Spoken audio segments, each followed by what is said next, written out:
Dr. Doug Lucas here, dual board certified physician in anti-aging, regenerative medicine, and orthopedic surgery, and founder of Optimal Bone Health, MD. If you have osteoporosis or know somebody with osteoporosis that has been told to take the drug Prolia or Denosumab and are concerned about the side effects, this video is for you because we're going to go through what the drug is, how it works, what the research says about the side effects, and then the big question to answer is, what happens if you stop the drug? So stick around, we're going to dig in.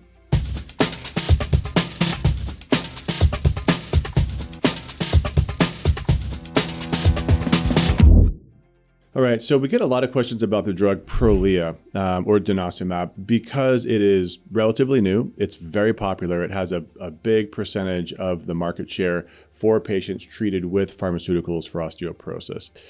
A little bit of background. This drug was approved in 2010, and it is an injection done at your doctor's office every 6 months. The technology is actually pretty cool. So this is a newer technology using a monoclonal antibody. And what happens is you put this drug in your body and it goes after this very specific thing called rank or rank ligand actually.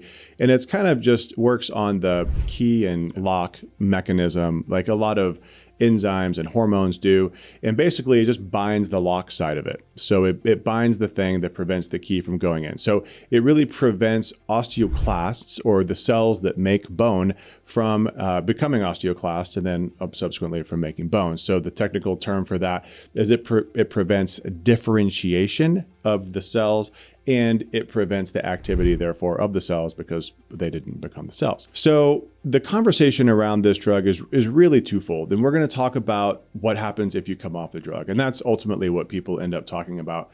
But before we get there, we have to talk about the risks that are going to happen out of the gate.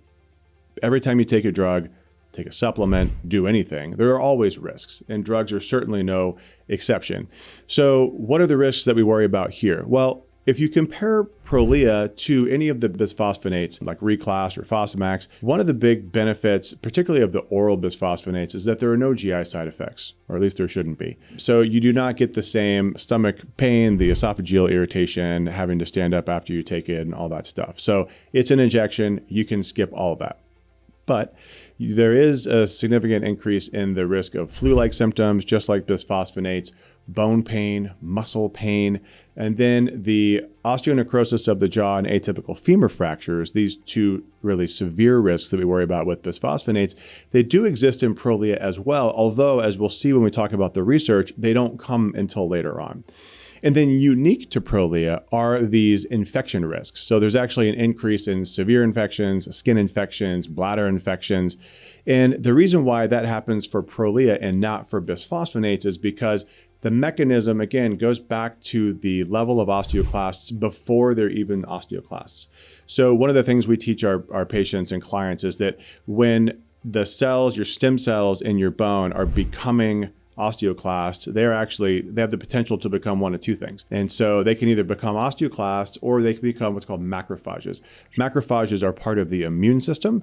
And if you are inhibiting the immune system because you're suppressing these cells from doing what they're supposed to do, it's no surprise then that you get an increased risk of infections. So the first trial I want to go over is the research that helped to get the FDA approval in 2010.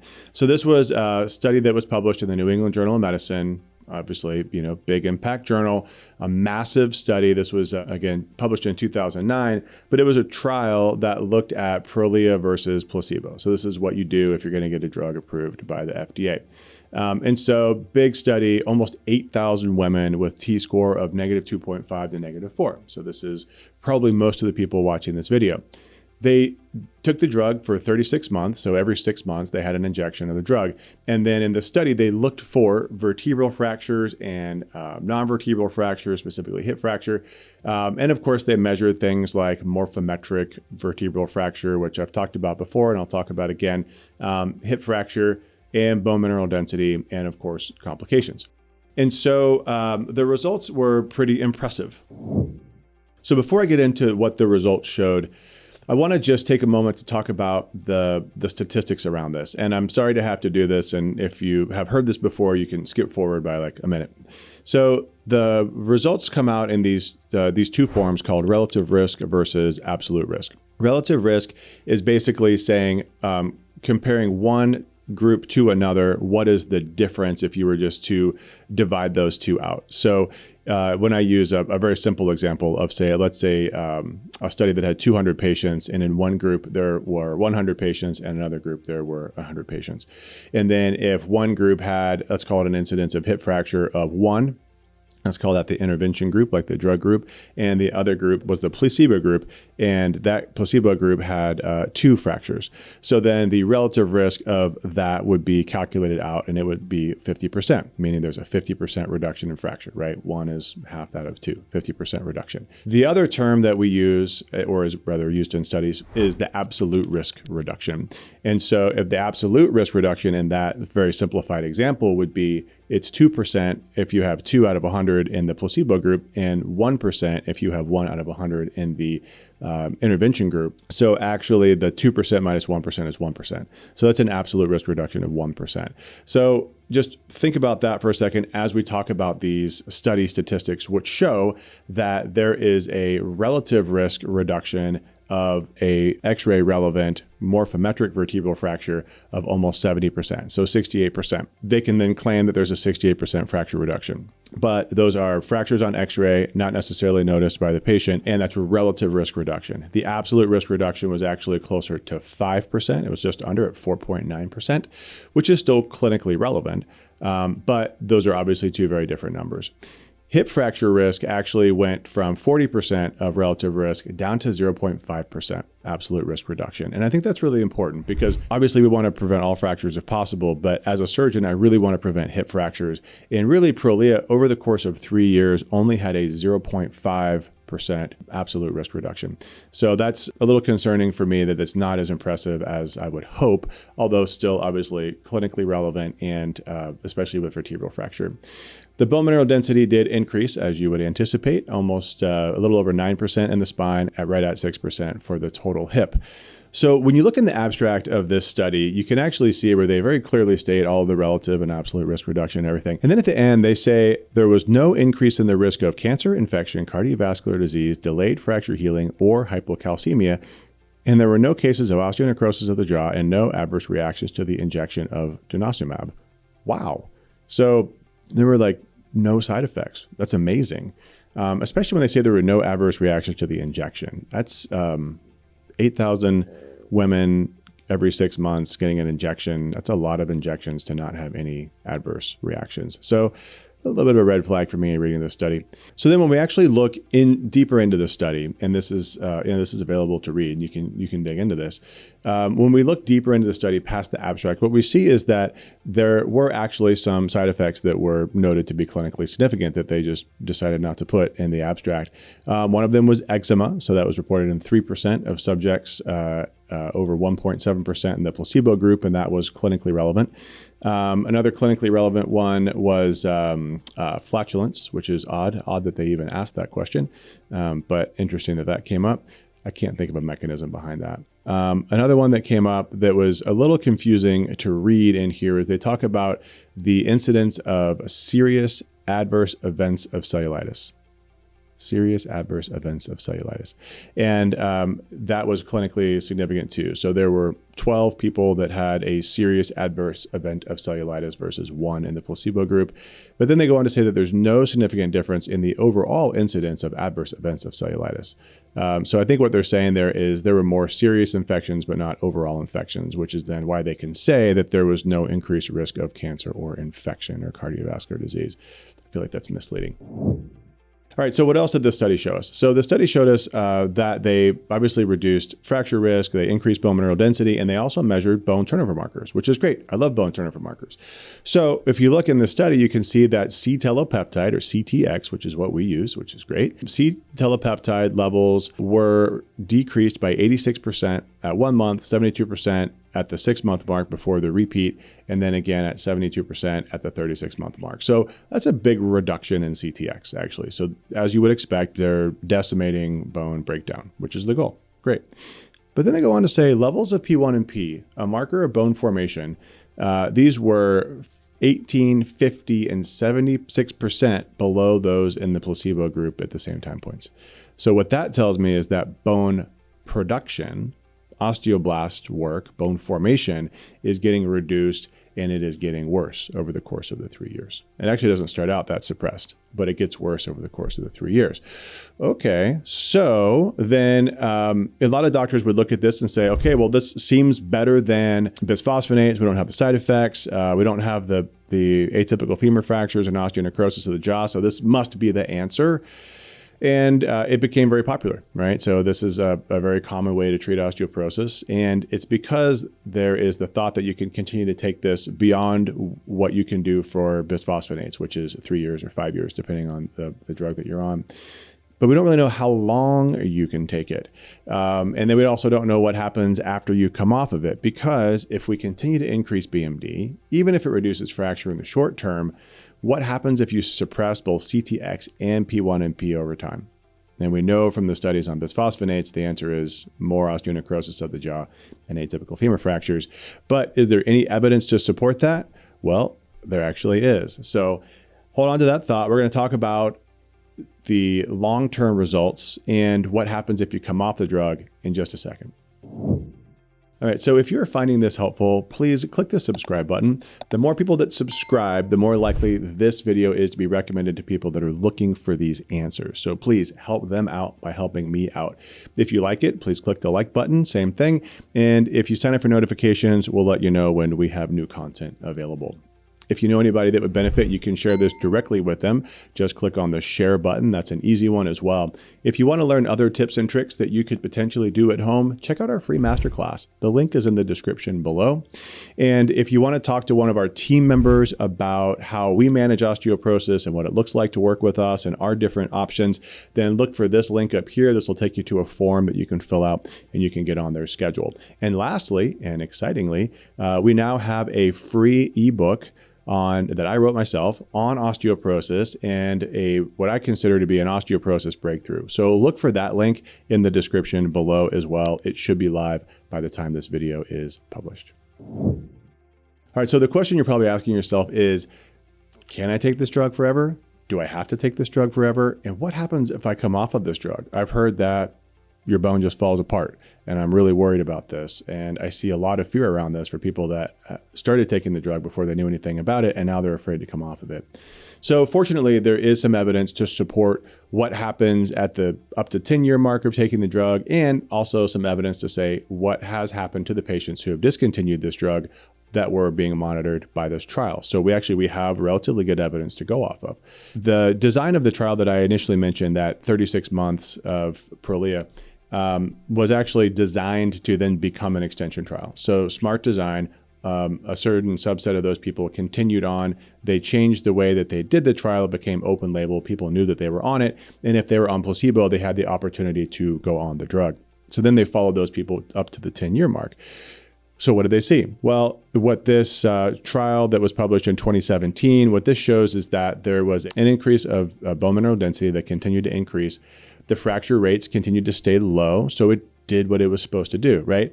But as anticipated, at least by me, the incidence of atypical femur fracture and osteonecrosis of the jaw did start to rise, right? And this isn't surprising because we said that P1NP starts to get further and further suppressed the longer that you take it. And I think if you continue to suppress P1NP, you're not going to make new bone and you're going to see these side effects. The other thing that really pops up here, and I didn't mention this before, is that this trial was funded by Amgen that makes the drug. And it's important that this is disclosed, and it was disclosed in the original study too. But it always opens up the possibility for bias. But please remember that pretty much every drug that has ever been FDA approved, the companies that make the drug are funding the trials. That's always the case. The reason why I bring this up now is that I think it starts to become more relevant because there are other publications that are based off of these data that start to show a different picture. So pretty much right out of the gate, there were some publications that came out, but one of the ones that's most, I think, important to review is this one from 2022 This one is called Multiple Vertebral Fractures After Denosumab Discontinuation, Freedom and Freedom Extension Trials, Additional Post Hoc Analysis. So what they did is they took the data from the Freedom Extension trial and they started to look at it in a different way. And this is a really important thing to do to studies, especially of this size, because there are so much data that you can look at things from a different perspective. And whether or not you call it bias or whatever, it's just a different way to look at it. But what happens is they looked at people that stopped the drug, and that they noticed is that there were incidences of multiple vertebral fractures and vertebral fractures, and that the longer the patient had been on the drug and been exposed to the drug, the more likely they were to have a fracture if they discontinued the drug. That's a problem, right? And this wasn't actually even talked about in the original publication. So this, again, you call it bias, or you can say, hey, that's just another way to spin the data. But look at this. Actually, it seems like there is an issue of people coming off of this drug. And other people picked up on this too. And so this study that was actually published not long after the initial Freedom Extension trial in 2017, this was a study that basically looked at the position statement of the ECTS, and that's the European Calcified Tissue Society. And basically what they say is, yeah, you can take Prolia up to 10 years, potentially, if you need to, or you can take it up to 5 years. And if you're at low risk, then you could come off of it. But either group better be careful, and they should strongly consider using a bisphosphonate, because you are likely to lose the bone that you have preserved while being on the drug. And you need to have a plan in place, which is likely going to include a bisphosphonate. Otherwise, you are at risk of fracture. And indeed, that 2022 study did show that. So what do we do with this? Well, the good news is that we have data for up to 10 years. And so we know that if you take this drug based on these data, that up to 10 years, you are going to start seeing some of these bad high risk things like osteonecrosis of the jaw and atypical femur fracture, but they're still lower than bisphosphonates, and you are protecting yourself from fracture and you're increasing your bone mineral density. So maybe there's a population where that's the right thing to do. But here's where I struggle with the recommendations, which is, you're going to do this for 5 years or 10 years, and then you're going to go on a bisphosphonate for 3 years or 5 years. So now we're talking, okay, we've got at max a 15-year plan, probably more like a 13 or 10-year plan. That might be right for the right patient. For us, we have a younger patient population. So when people ask me, hey, do you ever use Prolia? I would say, no, of course not. Because for us, we have a younger patient population. We're seeing patients in their 40s, 50s, and 60s, and 70s actually, but people that have the desire to do everything they can to prevent needing to be on a drug. People that are willing to do the physical activity, to eat a different way, to work on their body and health optimization so that they can optimize their bones. Willing to have a discussion if they're a candidate for hormone replacement or hormone optimization. People that are in that group should not start with a drug like this, in my opinion, because once we put all the stuff in place, then we don't need it. And if you're in your 40s for sure, 50s likely, 60s still likely, you need a 20, 30, 40-year plan, not a 5 to 10-year plan. And so for me, I would not put somebody on it. So who should consider it though? Well, certainly people that are biologically older. So chronological age, it's hard to put a number on it, right? I know people that are in their 50s that look like they're in their 90s and vice versa. So biologically, people that potentially have a 10 to 15 year outlook. And that's hard to wrap your mind around, but that's sometimes how we have to look at healthcare. People that are doing everything that they can, and whatever that means for them, but still losing bone and at high risk of fracture. Right? So people that are putting all the things in place, retesting and finding, shoot, I'm still losing bone, or I've already had a fracture and I'm at high risk for another fracture. I don't have a choice, right? Because right now, this is the pathway that is going to get you out 10 to 15 years until maybe there's another option. Yes, it suppresses bone turnover, and no, I don't like that. But for some people, this is still the right thing to do, because it is better than suffering from a hip fracture or multiple vertebral fractures. But understanding the risk and understanding that discontinuing the drug is likely going to require you to go on another drug, that's important to understand. One last caveat about that: if you're on the drug and you really want to come off the drug and you want to do it without another drug, it is possible. We have coached people through that. You can do it, but you have to have a very solid plan in place and be retesting to make sure that you're not losing the battle. So I have seen this before where people have come to us and said, hey, I was on Prolia, I stopped it cold turkey and I took the supplement and I walked and I thought that would be enough, and it wasn't enough. And so now they're back in a deep hole and we're digging them out of it. So for us, we tell people, yes, it's possible, but it depends on the situation and everybody's different. So definitely have a very, very solid plan in place. So on that somewhat somber note, that's the end of this video on Prolia. I hope you found it helpful and it cleared up some confusion around this drug. There is a lot of talk around this drug. There's a lot of concern around this drug, and some of it is absolutely true and some of it is absolutely legitimate. But there is a way to look at this in a way that is absolutely objective. So I hope you found that helpful. Thanks so much for making it to the end of this video. If you liked this content, please subscribe. The more people that subscribe to this channel, the more the algorithm from YouTube will encourage other people who are on their bone health journey to view this material as well. So help me out and help them out. If you liked it, please click the like button and you can sign up for notifications. So we send you a notification when new content is available. If you know anybody that would benefit from this, please share this with them with this link here. And if you want to learn more about how you can manage osteoporosis on your own, look for the link in the description below for our free masterclass. If you want to talk to somebody from my team about what it's like to work with us, to be in our group coaching program, or potentially work with us as a full service patient, just click the link here and that'll take you to a form where you can schedule to meet with one of our team members. And if you want to read our new book that just is coming out shortly after this video is published, I think, it's called The Osteoporosis Breakthrough: The Natural Way to Reverse Causes of Bone Loss and Build Stronger Bone. If you want to read that book, look for the link for the free ebook in the description below as well. You can download that, or you can actually click another link and that'll take you to Amazon where you can buy the book. And lastly, please leave comments. We love the back and forth, the questions, the community that we're creating here on YouTube. So if you want to be a part of that, just leave a comment below. I look forward to seeing you on the next video.